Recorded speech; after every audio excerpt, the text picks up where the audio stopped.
নমস্কার বন্ধুরা, চলে এসেছি আজ আবারও নতুন আরেকটি লোভনীয় রান্না নিয়ে। হ্যাঁ, লোভনীয় তো তাদের কাছে যারা শুটকি খেতে পছন্দ করে। আজ করে দেখাবো তোমাদের কিন্তু শুটকি ভর্তা। আমি লাল মরিচ দিয়ে করেছি, তাই কালারটা এতটা সুন্দর এসছে। তোমরা চাইলে সে কাঁচা লঙ্কা দিয়েও করতে পারো, কোনো ব্যাপার নয়। তো ভিডিওটা স্কিপ না করে সম্পূর্ণ দেখার অনুরোধ রইল। আর আমি অর্পিতা, আমার চ্যানেল বাঙালি রান্নাঘরে তোমাদের নতুন আরেকটি রান্নায় স্বাগত। তার জন্যই লাগছে কিন্তু আমার প্রচুর পরিমাণে রসুন, কারণ আমি রসুন খেতে ভীষণ ভালোবাসি। আর লাগছে আমাদের ভোলা শুটকি। আমি এটা ভোলা শুটকি দিয়ে করছি, তোমরা যে কোনো শুটকি মাছ দিয়ে এভাবে করতে পারো, শুধু স্টেপ বাই স্টেপ এইভাবে করে ফেলবে, তাহলেই হয়ে গেল। তারপর দেখতে পাচ্ছ তেল কিন্তু একটু বেশি পরিমাণে লাগবে। এখানে কিন্তু আমি কোনো রকম জল কিন্তু আমি দেবো না, তাই।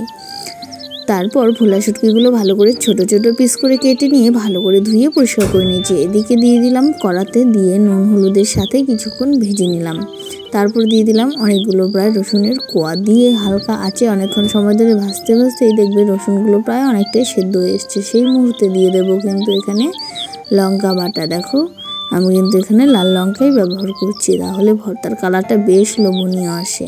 দেখতে ভালো হলে না খেতে ভালো হবে, তাই তো। তারপর নাড়তে হবে অনেকক্ষণ সময় ধরে। আর হ্যাঁ, যারা এখনও আমার চ্যানেলটি সাবস্ক্রাইব করেননি তাদের অবশ্যই অনুরোধ করব, প্লিজ চ্যানেলটা সাবস্ক্রাইব করে বেল নোটিফিকেশানটা অল করে আমার পাশে থাকবে। আমি কিন্তু গ্রামাঞ্চলের ভীষণ পূর্ণ রান্না খুব সহজভাবে তোমাদের জন্য তুলে ধরার চেষ্টা করি।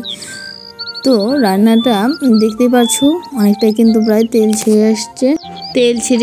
সেই মুহূর্তে দিয়ে দেবো আমি কাঁচা পেঁয়াজ, কেননা কাঁচা পেঁয়াজগুলো আমাদের বাড়ি সবাই এইভাবে খেতে পছন্দ করে, একটু হালকা মুখে লাগবে। আর প্রথম থেকে দিলে কিন্তু একদম ম্যাশ হয়ে যাবে।